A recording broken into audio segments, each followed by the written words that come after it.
All right, so I see we have Chris here. Very good to see you. And Leilani should be joining any second. We've been exchanging text with her over the last few minutes. So I'll just text her. hmm We are online.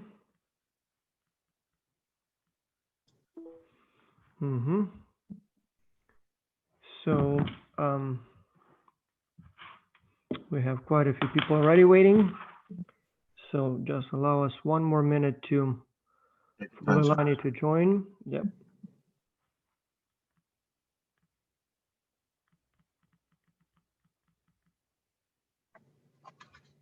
How is my volume level? Is it good? Very good. Yep. Very good. Yep. Very clear.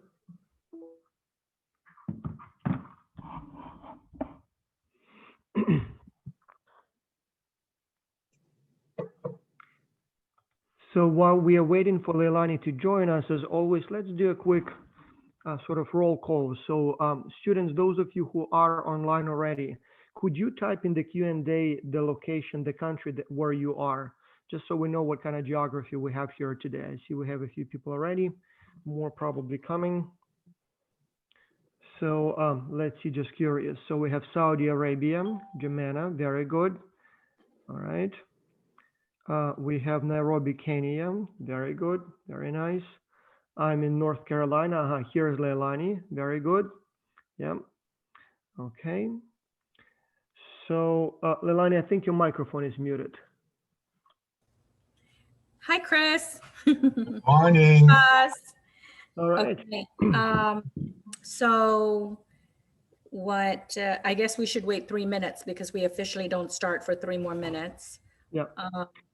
If you can allow me a minute or two in the beginning, just to do a quick overview for the students where we stand, what's due this week. So we are basically going into the final week of the project. Just wanted to make sure everybody has. Actually, I slotted you for 10 minutes. Boss. Okay, yeah. Well, when I say a minute, you know. When have we ever known you to only speak a minute? Exactly, yes. And I have okay, quite a few interesting countries, so nice, very good. Ghana, Kenya. We always get Africa and Europe. Well, the United States, I assume Saturday morning are still sleeping. So yeah. moving into the next semester, maybe we should make it 10 a.m. EST, because those in central, in the mountains, in the western, Pacific time zone, for California, them it's 6 a.m. So yeah, I can see why. Yeah, well, actually, it's California. I thought California was 3 hours. 3 hours. Okay. Yeah, because my daughter's 1 hour. Okay, so yeah, it's very early for them. And so I'm making you a host, Leilani, and then Chris, I'm not sure if you're planning to show any slides. No, sir. Just in case I'll make you a I guess Leilani now has to make you a co-host. Yes. So that no worries. You need to share the screen. So, and hopefully my ambassadors are coming on, because I really want that, or my coaches are coming on, because I really want them to hear what a profession in international business, what a career in international business is like. Yeah. And I really hope, Chris, you will devote a few minutes to how this whole global pandemic affected your industry. It's a unique, unprecedented situation, and I assume airports, airlines are probably affected, if not the most, then definitely a lot. Yes, I'm saving that part for the very end, because I want to build it all up and say, and I've actually titled it "And Along Comes a Pandemic." So. Okay. Wonderful. Yeah. Okay, so it's 9 o'clock. All right. So whoever's coming is here. So just briefly where we stand with the project at this time. So we are going into the last final week of the project.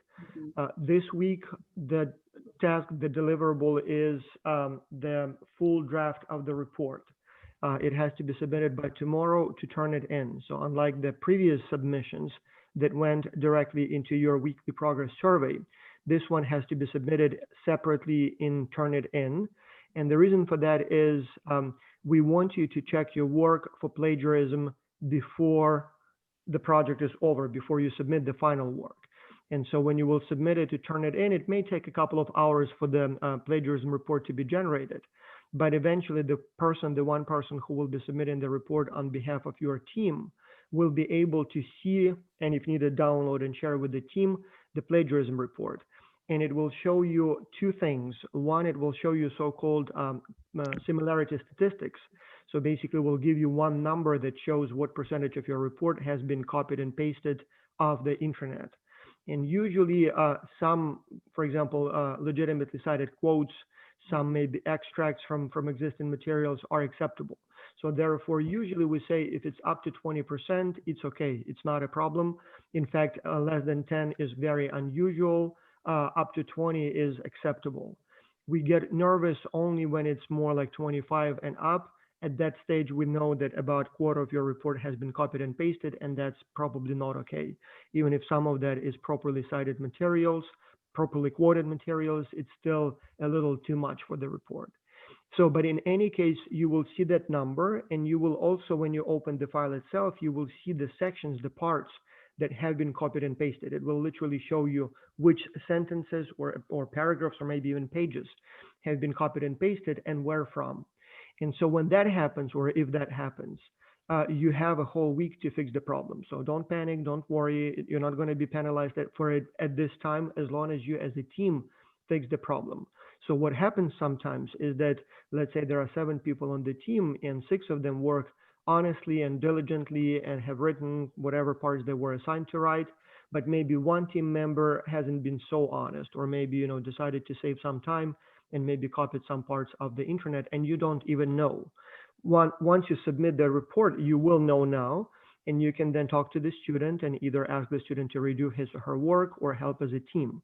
Usually the excuse that we see or hear is more, oh, my English is not so good, and I thought since I found good stuff online, why use my broken English when I can copy and paste somebody's better work? But that's the whole problem. So you will have about a week to fix the problem. Sometimes people also ask, can we submit and check our work for plagiarism several times? You can, but in that case, you'll need to create a separate account and another team member would need to submit the work. Plus, remember, Turnitin will think that it's a new submission copied of the first one and will mark the whole thing as plagiarism. So you'll need to then disregard the total number and look specifically at the sections. We know about this problem. We know that when people submit the same report twice, it usually thinks that you plagiarized your whole work twice. We fix the number later on, so there is a way to correct for that. But for now, for you, it will be more useful to look at the actual sections rather than the total. Then once you submit the draft this week, next week, the submission, the deadline, the deliverable is the final report. That one will be submitted also via Turnitin. For that one, we will not give you the plagiarism statistics because at that point you will not be able to fix it anyway, and we don't want you to be too much worried. So usually no news is good news. If there is a problem, we will contact you. Otherwise, all good. And we will share those numbers though with your teachers, professors, so you know that we are checking it. We just don't share it with the team at that point.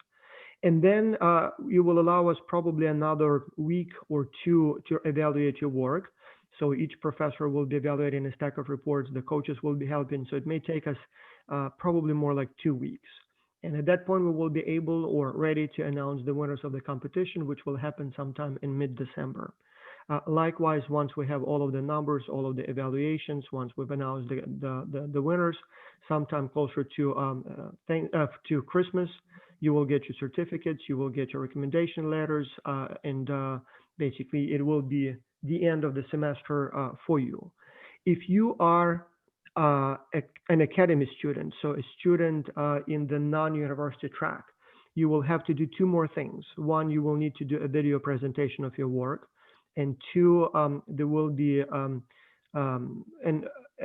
call it a roundtable experience sharing webinar. So there will be a webinar where we all will talk about our experiences, how things went for us, what we learned, what we would do differently.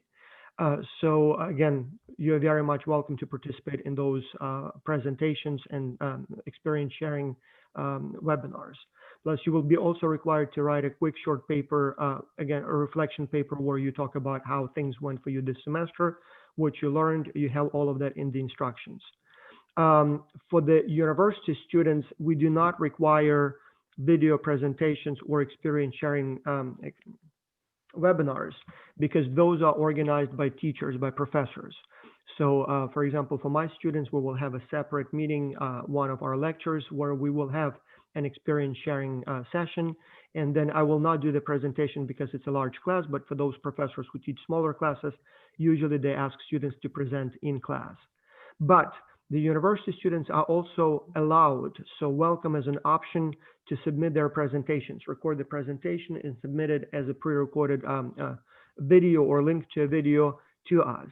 We will look at those submissions both from students and from teenagers, but also from professionals, and select the few best. Last semester, if I remember correctly, we had 6, and then organize a kind of bigger presentation event where the best teams will present live to the clients. So in other words, all non-university teams have to do a recorded presentation. University teams are most welcome to do a recorded presentation.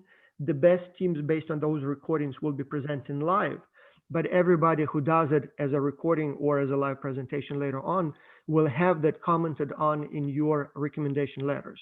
So I strongly encourage you to spend the time to try to record the presentation, because it's a useful skill. Once you have your jobs, especially now with the pandemic and everything, you will be doing a lot of online presentations. It's now an inevitable part of our, life, workplace. And so if you do it online now, not only you will learn the valuable skills, but you also will have that on your resume, in your recommendation letter, and that will make you look a little bit better, sort of more attractive as an employer when you will be applying for jobs. At least you will be able to say that you've done it before, while many people maybe haven't. And so I encourage you to spend that time. And in your case, it's not only an online presentation, it's an online presentation with people from several different countries. So I totally recommend that you do it, even if it's not required for you. Other than that, I think that will conclude the semester. And so hopefully everything will go smoothly in this last final months with all the presentations and webinars. But yeah, it should be fine. And Dr. B, I don't know, did I miss any elements, anything else? No, I have a couple of things to add. You didn't miss anything, but I think that this would help. For just remember that everybody has access to their coaches. And for those of you guys who have yet to really reach out to your coach, remember that coaches are students who actually went through the virtual process and know in detail what specifics you have questions for. Not only that, but they have weekly meetings where they actually share with each other some best practices. So don't be afraid to reach out to your coach. And also, maybe have them take a look at your final product, just so that you can get a sense of, okay, is this good enough? Do I need to do something else? And actually, I'd like to invite maybe Raphael. Raphael, are you there? I know Annette is here. Just to kind of share with you what they can do for you. So I'll invite Raphael for that. But one last thing, and this is still in the works. We are actually putting together our, let's call it our end of semester celebration.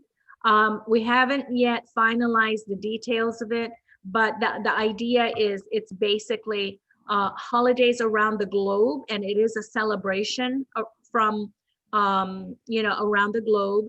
There's going to be prizes for that. People are invited to wear their national clothes. So just interesting. We haven't done it in the past. I like the idea. This is a very, very good idea. Yeah. So we're still in the process of planning that. But it will, of course, it will be virtual. But I think that it's a great opportunity for us to close the session in a way, celebrating our own customs and traditions. So let me bring Raphael, if you could just talk to the students and let them know what you're available to help with, and then we'll pass the screen to Chris. Sure. Hello, my name is Rafael, and I'm the coach coordinator for X-Culture Academy. Nice to meet you all. And nice to meet you, Chris. Thank you for joining us. Thank you. Pleasure. I want to talk about the coaching program, as today we have 24 coaches to help us with the X-Culture Academy.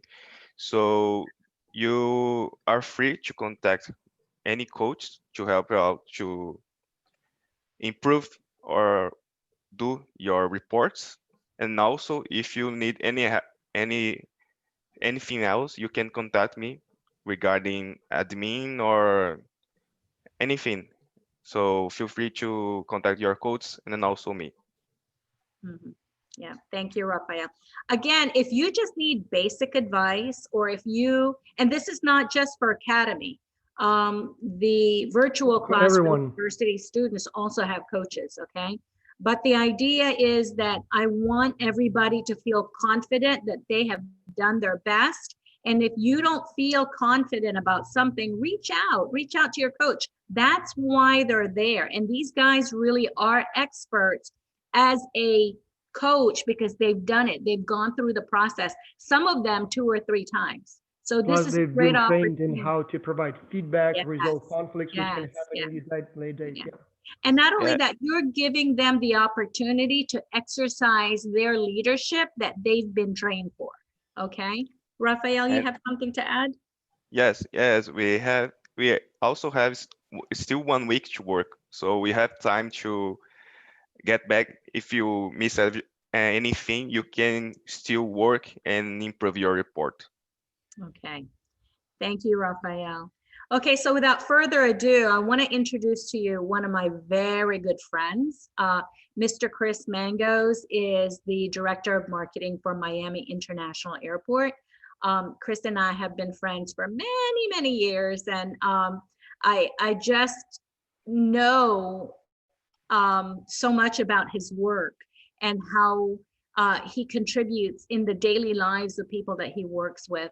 And I really thought that he was a great speaker for you to listen from, because he can teach you how you can build a career for yourself and really create a life for yourself with whatever education you have in the background. Because even Chris will tell you that he did not go to school to be a marketing director, but here he is anyway. He's negotiating deals with organizations like Lufthansa, large airlines coming in and out of Miami International Airport. And when I tell you he's negotiating deals, he's talking to CEOs, CFOs, COOs of these large corporations. So without further ado, I'd like to introduce you to my very good friend, Mr. Chris Mangos. Thank you, Dr. B, Dr. Taras. Thank you all for asking me to be here today. It's a pleasure. Good morning to those of us on this side of the Atlantic. Good afternoon to those on the other side of the Atlantic. I see we have a very good spread of African, and I believe we have, I don't know if we have anybody European, but we have Brazil and we have the USA, and how more global can that be? I was asked to speak today, and in putting my notes together for my presentation to you all today, there is a lot of obviously we'll be talking about my background, my reflections, but as I put this together, I also saw, well, what brought you to where you are today, Chris? I mean, and go back to when you were a senior in high school, looking to get into college, and what derived from that were tips. Some of those tips were inherent in me to follow through on them, and some of them were knocks on the head and said, you should have done this, or if you could do it all again, do that. So as I speak to you all this morning, afternoon, let's say today, I'm going to be calling out and saying tip number one, tip number two. If you got something to write it down, or if you can remember it all, there are things that are going to guide you through your education, through your career selection process, and ultimately towards a fulfilling career in international arena in your lives. So let's start with me. A little bit about my personal background. I was born and raised in Boston, Massachusetts. I went through high school there. I actually went to university just south of Boston, and I graduated with a bachelor's in both liberal arts and in Spanish. During my junior year of college, I was an exchange student and went to a program in a college in Spain. Got to live there, got the experience of living in another country, though I have an international background in that both my mother and late mother and father were immigrants from Greece.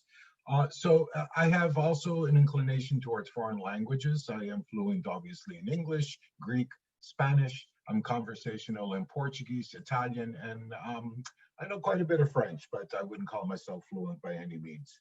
I also pursued a secondary education minor in my university years because the intent was that I always wanted to teach, and I wanted to teach at the college level. So my plans were initially graduate from college, get a master's degree, and then pursue getting into a college or university in the Boston area. And that's your career, Chris. That's what you want to do. Life changes, life throws a lot of things at you. It was by chance that I came across an opportunity for an internship while I was in college, and the internship was at the airport in Boston. I applied. You needed to have multilingual capabilities, which I did. I was hired, and I did almost 2 full years of the internship because I got in for a second year, and it was a life-changing experience for me.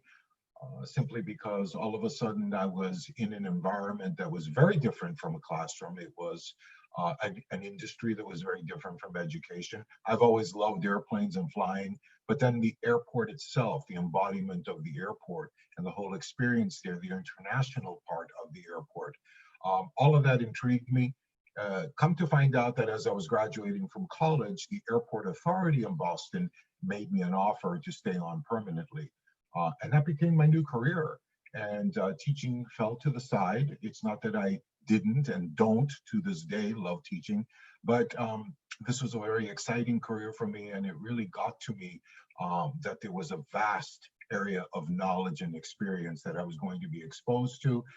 It was something that was going to be renewable. Aviation industry is very dynamic.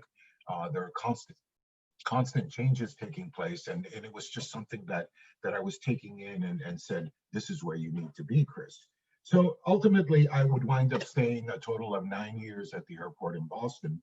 And a couple of things happen as as the years go by. Your likes and dislikes change.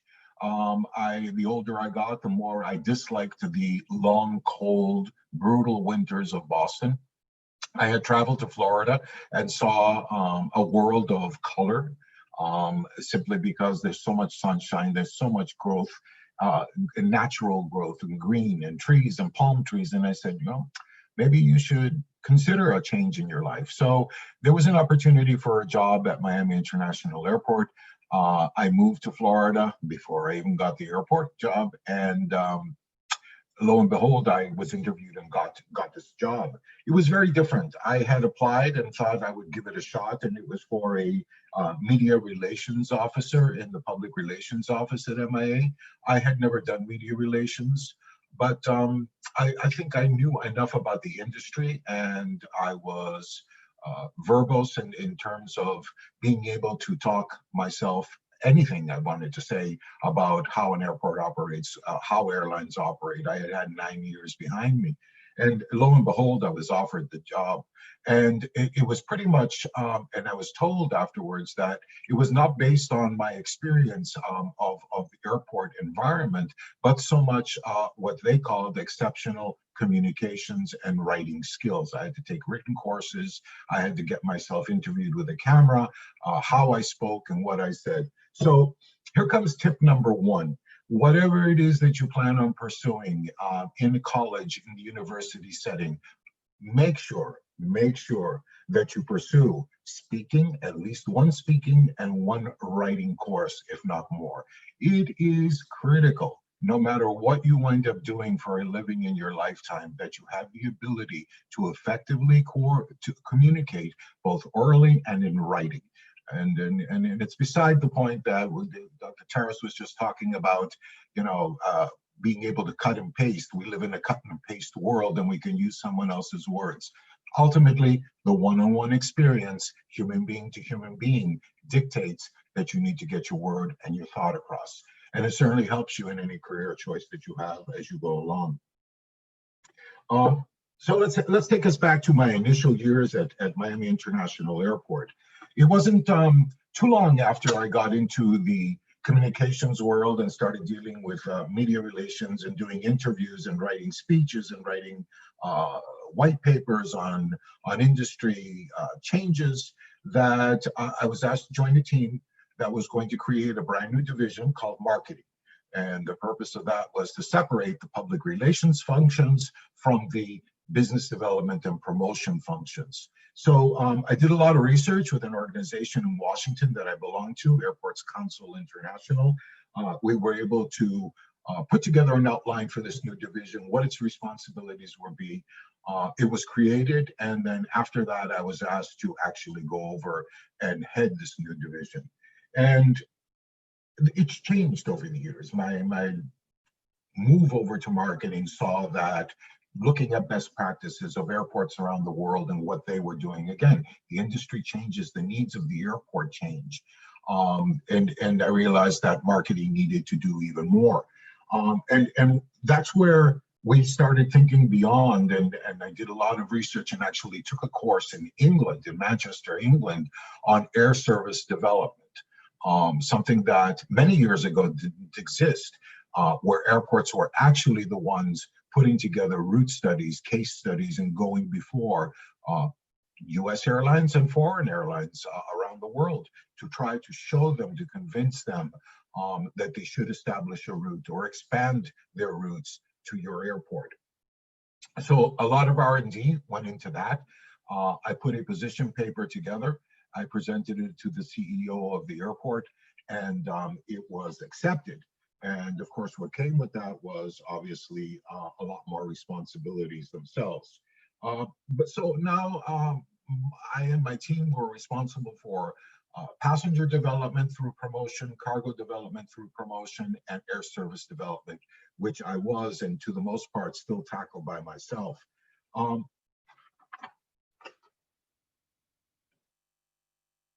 How successful were we? Initially, we were new kids on the block. We are an airport that was formed in 1928. However, we had put together research that was clearly not being as effective. There was a lot of tweaking that was involved. So one of the things that you come to realize also in your job is that many times the job isn't what you think it is or expect it to be. Is there room for you to make those changes? And those are things that, you know, we battled over for many, I want to say at least 2-3 years, until we finally got ourselves into a situation where we started seeing success from our program. And how successful has it been? Well, since 2005, when the program really started kicking in full gear, as we say, we have been able to attract 36 new airlines to our airport and created over 40 new domestic and international routes. We consider it a success. I consider it a success. I personally feel very good every time I am able to announce to our CEO and ultimately to our airport operating body that a new airline is coming or a new route is being created in the process. It took a lot of stepping out of my responsibilities and comfort zone to do that.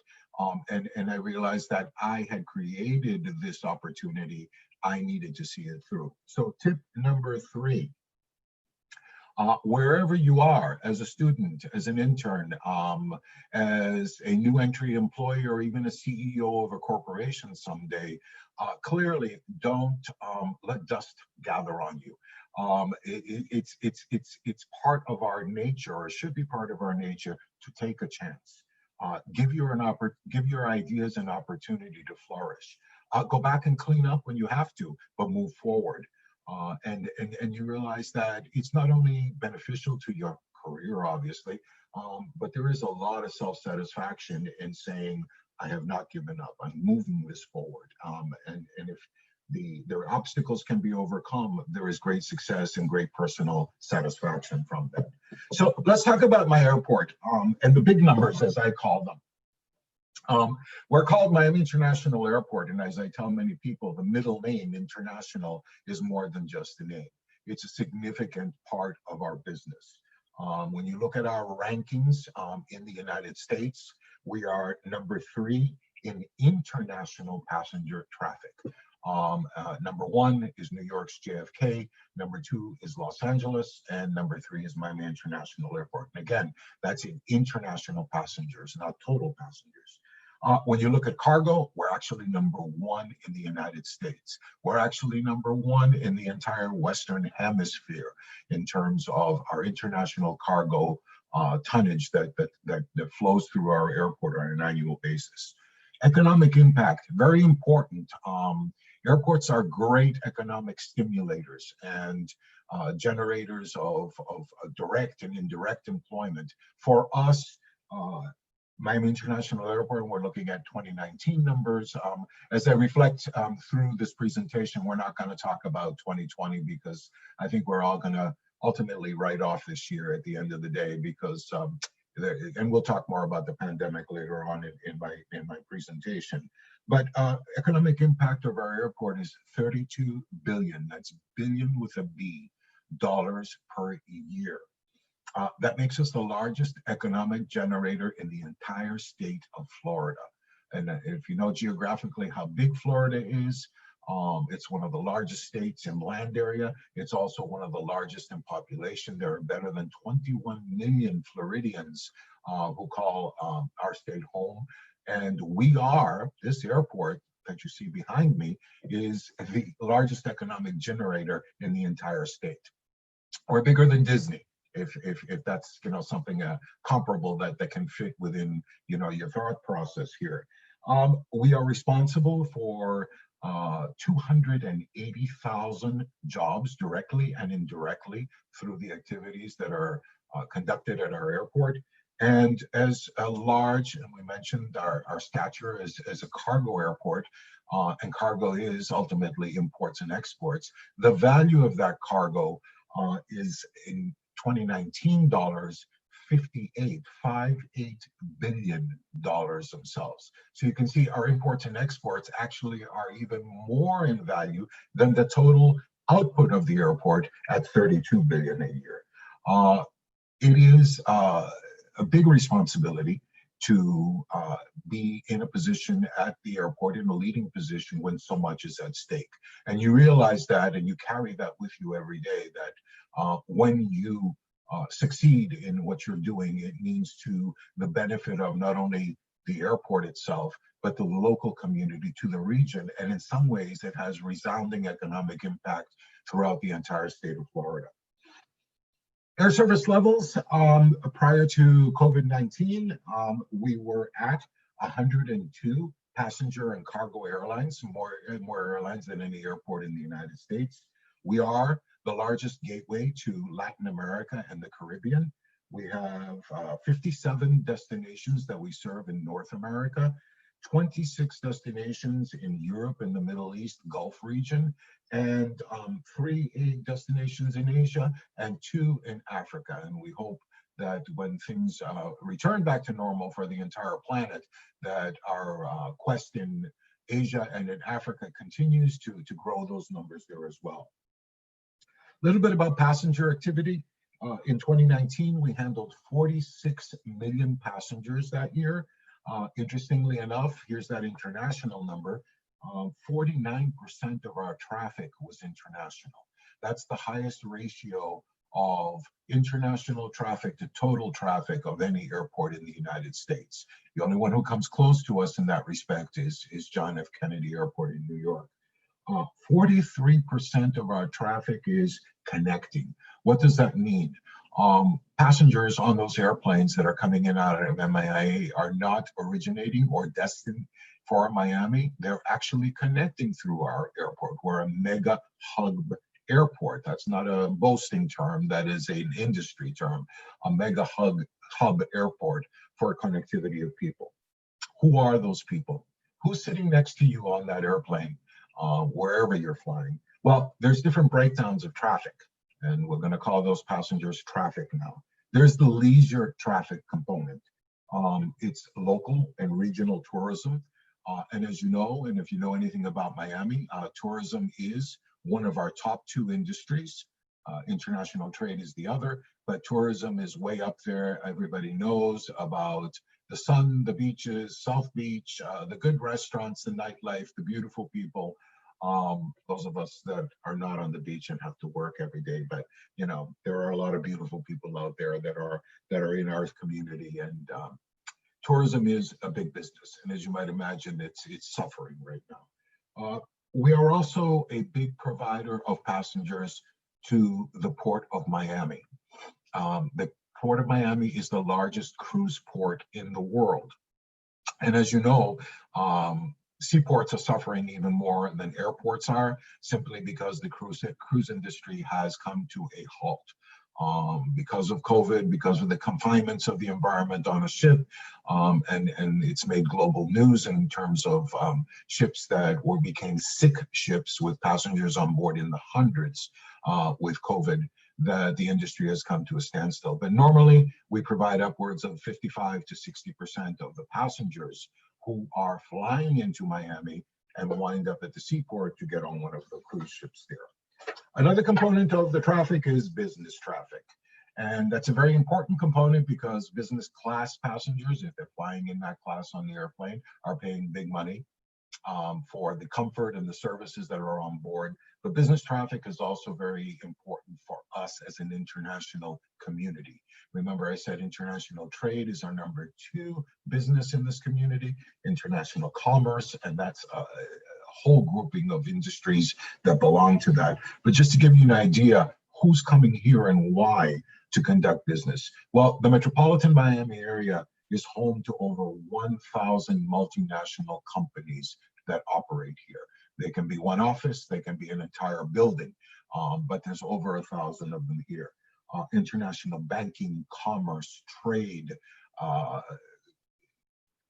strategic location of Miami dictates, and the access that our airport offers to South America, Central America, North America, and even from Asia and Europe, and not yet Africa, but we're working on that, dictates that regional headquarters of these international corporations set up offices in Miami to conduct business with neighboring countries, with South America.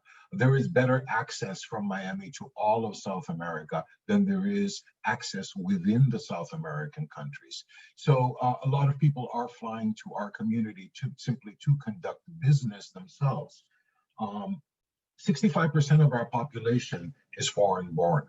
An incredible statistic when you stop and think about 2.7 million of us in the greater Miami area, and 65% of the population is foreign born. Nearly 70, that's 70 languages are spoken. Spanish is our #2 language. Brazilian Portuguese is #3. And yes, we do speak English in Miami, contrary to many beliefs.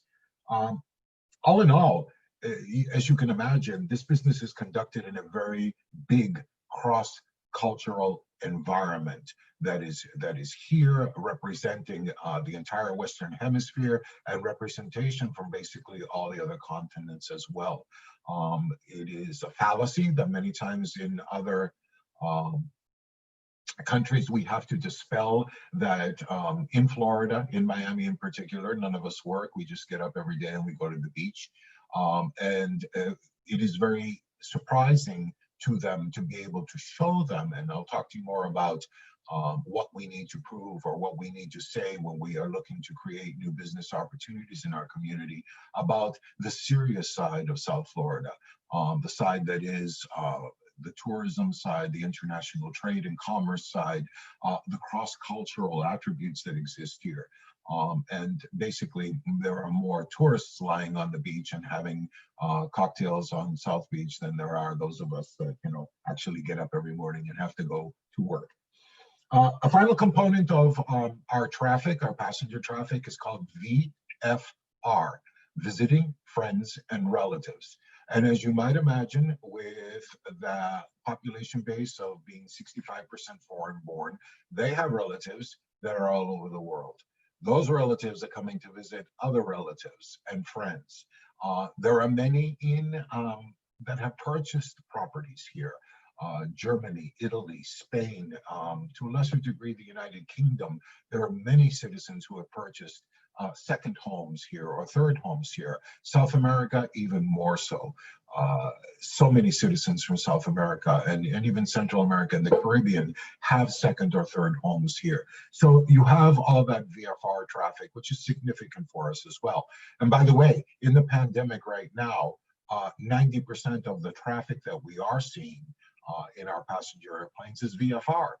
Business has come to a standstill. We're Zooming and we're teaming to conduct business, and tourism has drastically reduced because of COVID as well. So VFR is actually the smallest of the components, is now become the largest component of our passenger activity traffic. Cargo. In 2019, the airport handled 2.2 million tons of cargo, a huge volume, more so than any other airport in the United States. And the international component there, again, that word international, is 87%. It's an astronomically high percentage for any airport to have 87% of its tonnage be international itself. We have 38 all-cargo airlines, a unique attribute and a contributor to that kind of activity. Excuse me. Cargo flows and connections, consolidation, in transit, all kinds of terminology that belongs in that cargo world. It's not just consumer driven goods. It's not what I need or want to buy. It's also the ability for all these commodities, for all these goods to connect through Miami and go on to other states in the United States, or they are in transit. In transit meaning that they are coming from one country, going to another through Miami International Airport, or consolidation. Bits and pieces of goods and commodities are arriving from different places, destined to one place. Cargo handling companies are consolidating all these shipments and putting them on our planes that are going ultimately to wherever they're going. There could be a flight that's going to Brazil that has commodities on it from the United States, from Europe, from Asia. All of this is through the consolidation process. So as you might imagine, it's a lot of labor, but it's also a big employment driver, and it's a big business when you consider about freight forwarders, who are the travel agents of cargo, the federal agencies that are inspecting and assuring that all business is legitimate that's coming through our airport, and those commodities are legitimate, looking for pests in products to assure that no foreign pests are introduced to our environment. It is a whole chain of people involved in the movement of these goods themselves. So what are the products and commodities that are flowing through? A little bit about that. Our number one product in volume is perishable products. And what are those? Flowers. We're the flower capital importer in the entire Western Hemisphere. Flowers coming in primarily from South America, Europe, and also making their way from Africa, from Kenya and Ethiopia. We are seeing flower imports from the Netherlands, Ecuador, Colombia, Costa Rica to some extent. Those are the big providers of floral imports in Miami. Fruits and vegetables, primarily from South America, seasonal.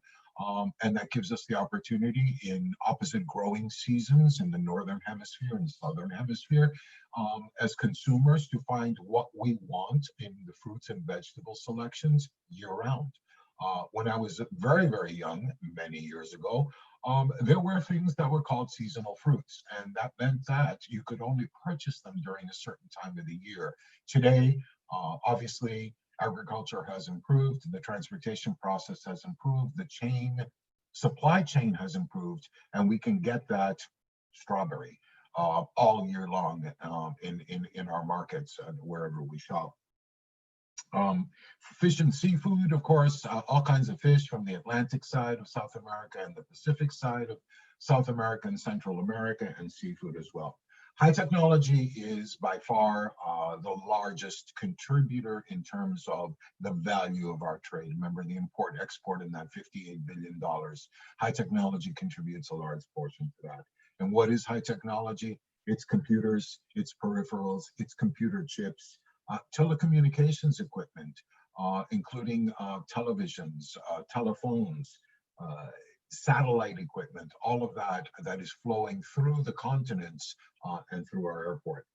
Aerospace and aircraft parts, in better aviation days, that number was thriving. I understand that it's probably not going to be that good for 2020, but not much has been.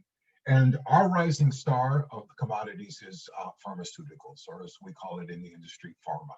As you might imagine, in the early days of COVID and continuing through this day, PPEs, or personal protection equipment, from your masks to syringes to everything else that was needed to combat COVID, or at least keep us safe from COVID, was flying in by the thousands of tons on a daily basis.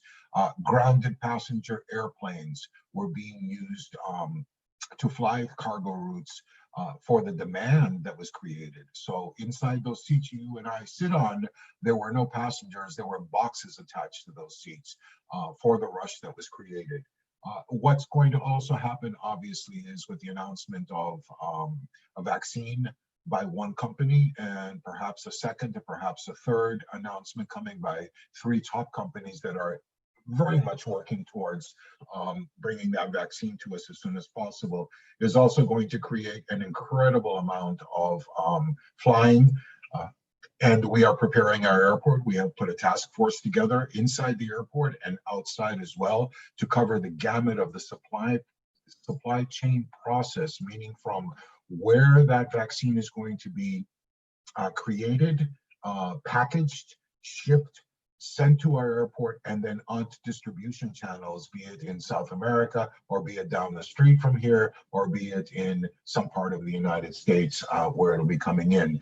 And there's a whole set of challenges associated with bringing something that is so critical, so expensive, and needs to be transported at sub-freezing temperatures during the whole process. So that's challenge there. But again, pharma is something that we're seeing growing. In 2019, it was about $3.6 billion worth of business just for our airport alone. One of the things, and as people say, well, how do I get into the airport? Well, getting into the airport or an airport is, typically it's getting into a government job. There is some level of government that owns or controls airports. I am a local county government employee. Miami-Dade County owns and operates the airport itself. So there are opportunities for airlines, there are opportunities for the literally hundreds of companies and operators that are on our airport as well. However, one of the things that airports do is, and we talked about the economic impact and job creation, is they support industries that are either created or created around what aviation does for a community. And that is jobs in hospitality, jobs in transportation, in logistics themselves, and logistics related to the passenger end of the business. These are all things that, again, it can be Googled.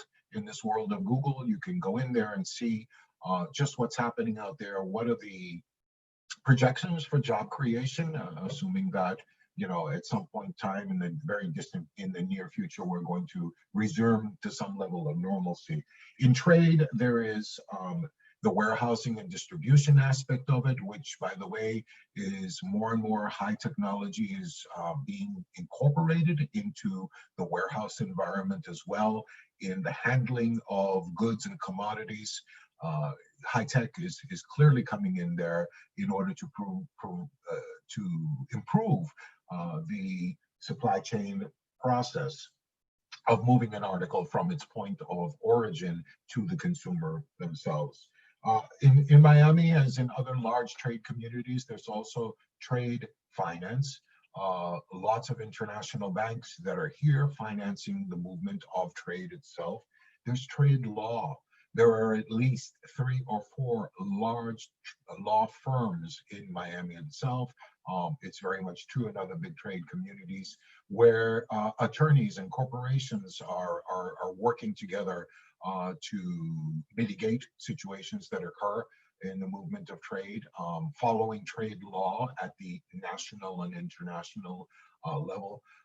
And if you're in the process of, or your company is moving hundreds of millions of dollars worth of pharmaceuticals, fish, have you seen the price of fish? You see that it is a high price commodity as well. It behooves your company to hire a trade attorney to assure that everything is legally being handled. And when problems occur, that an attorney can be there to litigate, mitigate, whatever it might be, your particular business interests. So at this point in time, you're probably saying, and others have said, how do you remember all this? How do you do this? Well, it's important to remember all of this. I chose to work in an environment that is very multifaceted, that is ever changing. The components are in the hundreds, if not thousands, and you need to, clearly do this. But, in speaking with friends that I have, other people in other industries themselves, it's not much difference. My world is not any larger, greater, or more significant than anybody else's out there and what they do for a living themselves. So, as you branch out into the working world, whether it's your first job or whether you've reached the CEO level of a company, tip number 4 for you: learn your business, every aspect of it. It's not just someone else's responsibility to know something. I know this much, and this one knows this much, and this. Learn it all. It's all your responsibility as well. It's a motto of mine. I know every aspect of the operation of this airport that I work for.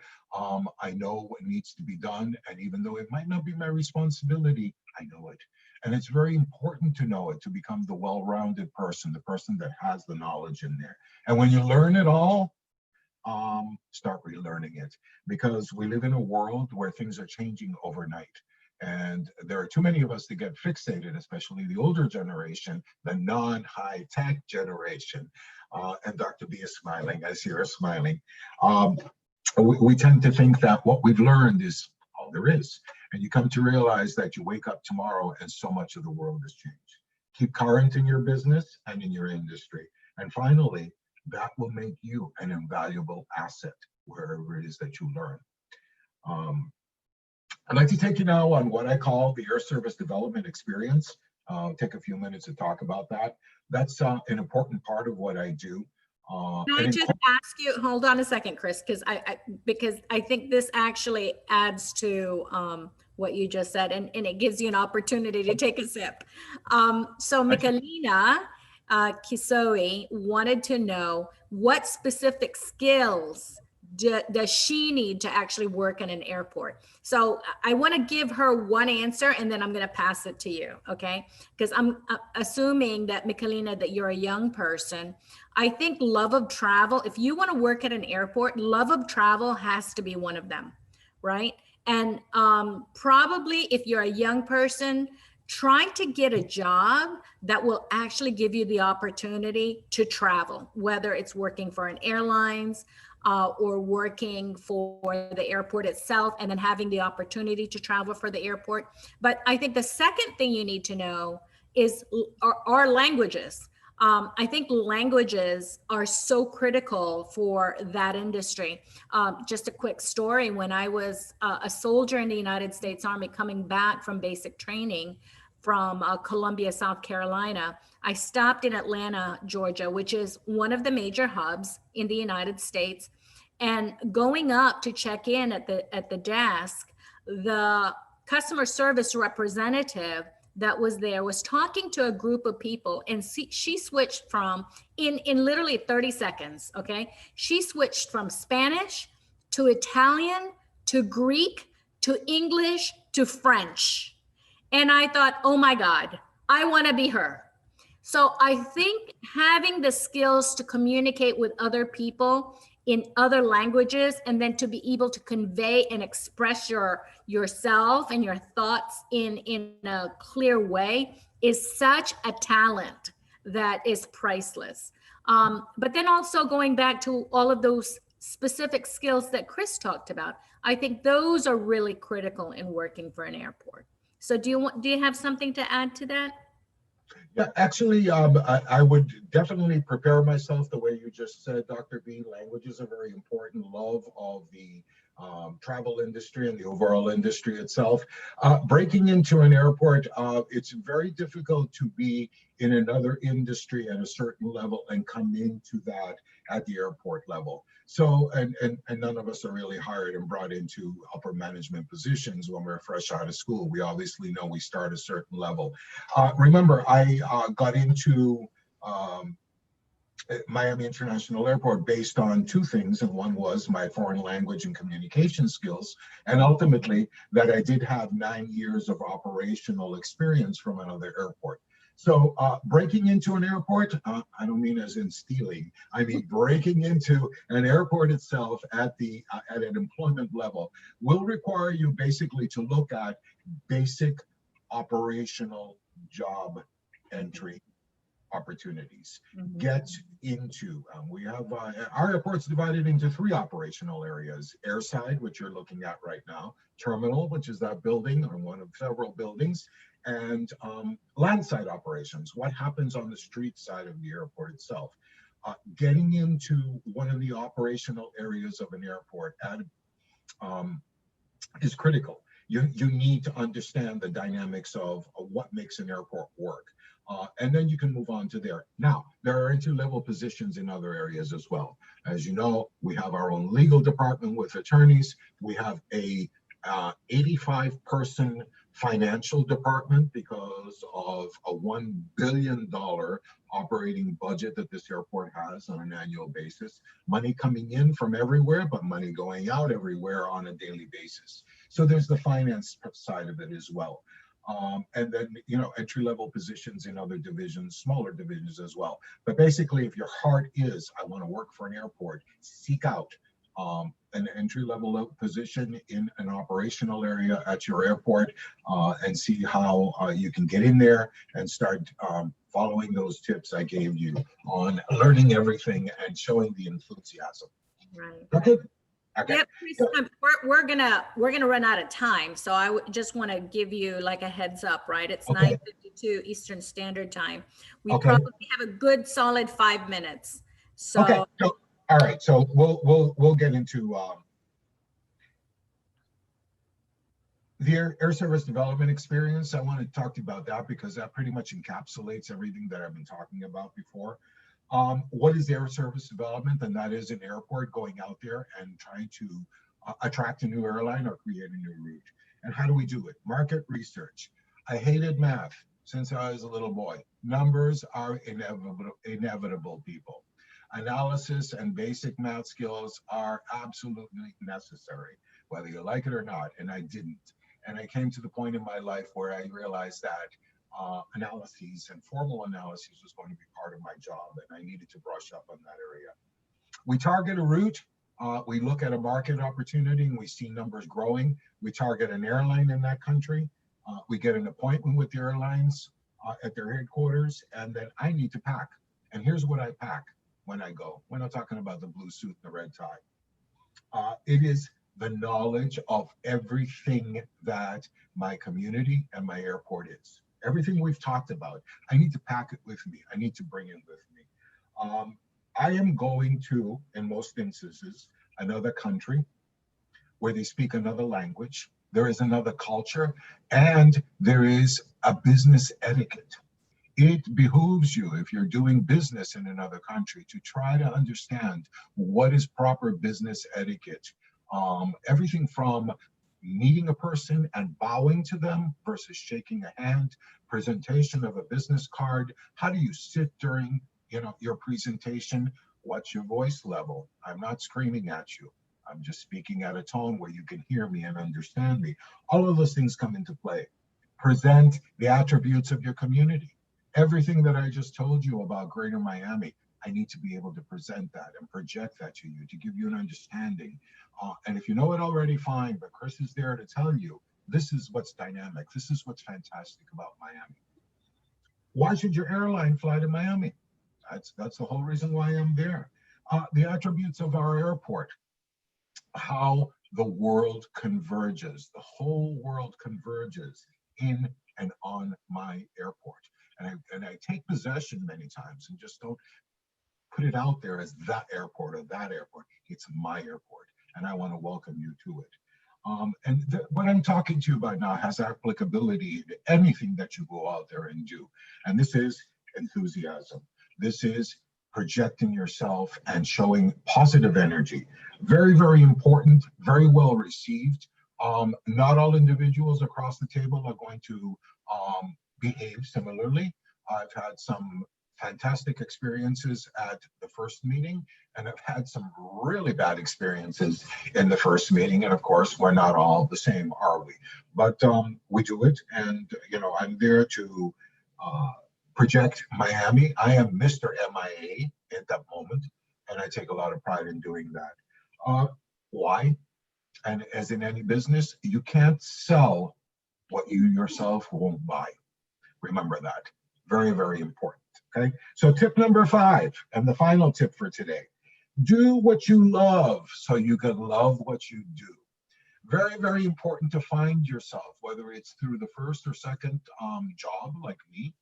Amazing that I have worked now for 41 years in only 2 places, because I simply love what I do and where I am. Find, explore, test, and ask yourself if your work is fulfilling and makes you happy. All the money in the world is not going to make you happy through a lifetime of a career. You don't have to settle for poverty level in your career choices, but understand that money is secondary to self-fulfillment and happiness on the job. So my final chapter, my final section is, we'll talk a little bit about the pandemic, and I call it, and along comes a pandemic called COVID-19. We were running at an average of about 120,000 passengers a day. By late March, we were down to 3,000 passengers a day. That's a minus 98% drop in passenger traffic. Our airlines retreated. Some of them went away. Many of them went away. Borders closed, as you all know. And it became obvious that the need to build confidence was very important to the traveling public, that the environment they were coming into was a safe one. The very first time I've seen so much cooperation between airports and airlines. Usually there is a little bit of an adversarial relationship in there. Safety, cleanliness, social distancing, providing the vitals, restrooms, restaurants, distancing in those areas, the cleanliness, everything had to be completely changed in order for us to get some of our business back and get those people who need to fly or want to fly reassurance that they're in a safe environment. We're up to about 48 to 50,000 passengers per day right now. That's the average. But it's growing ever so slowly. And now we're dealing with a resurge of COVID around the corner and around the world. And I don't know what that's going to do to our business as we move into the holiday season. Cargo did a lot better, as you might imagine, and I mentioned that before. There are things in cargo that we must have no matter what's happening on our planet, and that's food, personal protection equipment, pharmaceuticals, and yes, for that younger generation, even the iPhone 12. It comes from Asia through this airport, and you all want it, and we're making sure you're going to get it. It's coming through. Was talk of returning to 2019 levels in 2023, or later if we continue to see COVID go into the better part of 2021. So what I'm doing right now is we're working with our airlines, welcoming those who've chosen to come back, those airlines. I am working with a consulting firm right now, preparing a strategic plan so that when travel is clearly open again and conditions permit, I will be on the road. And only this time it will not be air service development, we're coining it air service redevelopment. And we have no choice but to do what we're doing and get our business back as soon as it is safe and viable to do so. So tip number 6 and the final one of the day.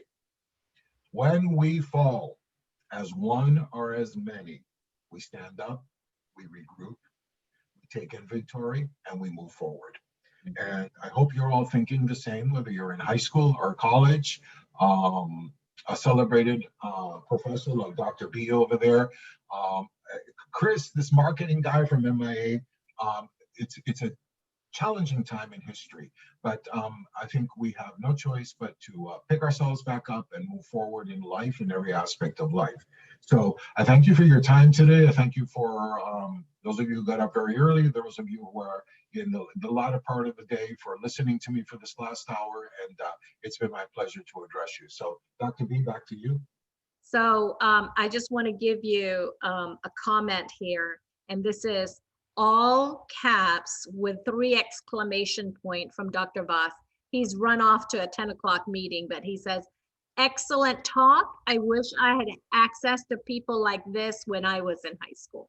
And it's really true, you guys. I mean, X Culture is giving you guys access to people from all over the world who can influence you in really becoming, you know, the best versions of yourself and opening up your eyes to the opportunities that are open to you, because we are a global community now. And I think for the most part, it's telling too, right? Now that the world is becoming smaller per se, based on our communications access with the internet, and then based on our travel access with the airlines and the ships, right?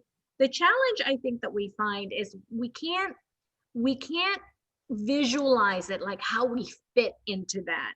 And I think that by giving people or inviting people like you to communicate with our kids at this early stage in their lives really then creates a new paradigm in their minds of, oh, I don't have to ask how can I have to ask the other questions, which is what Michalina asked, is how do I? And I really like that, in a sense that we give so much. And I know, Chris, your dream is to be a teacher. It's your lifelong dream. And I don't think you realize this, but you have been teaching all along. And you're teaching us today. You're teaching students today. And it's such a pleasure to, first, it's such a pleasure for me to have you as my good friend, right? But so much more that you contribute so much to what I do with our Academy students. So again, thank you so much. And by the way, everybody will have access to this recording, and that if you do miss the live chat, go ahead and post the questions to your coaches. We'll try to get Chris to answer those in the future. Okay. Thank you, everybody. Peace and love. And I will see you next week. Bye, Chris. Bye. Best of luck to all of you. Take care. Thank you.